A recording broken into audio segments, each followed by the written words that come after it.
Welcome to Kenton's videos. Enjoy the video.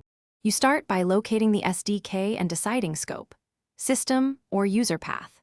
Open Android Studio to confirm SDK path in Settings Appearance and Behavior System Settings Android SDK, then open File Explorer to that folder. By default, it sits under %local app data %\android \SDK. Once done, decide whether to add the SDK and platform tools to your environment variables or just set Java Home for builds. This choice affects whether you can run a DB and SDK manager from any command prompt. Now set variables in Windows 11. Open Advanced System Settings, then Environment Variables.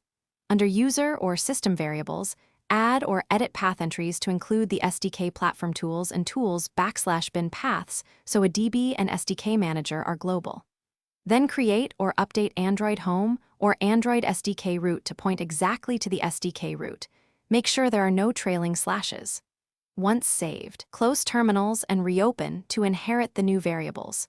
Confirm with echo %Android SDK root % and a DB version. Finish by verifying everything works. Open a fresh command prompt and run a DB version and SDK manager list.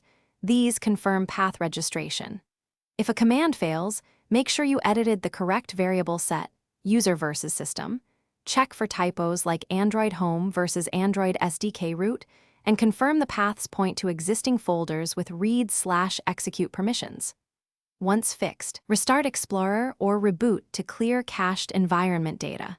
Troubleshooting tip: use setx for persistent user variables and double-check spelling. Thanks for watching. Consider subscribing if we helped you.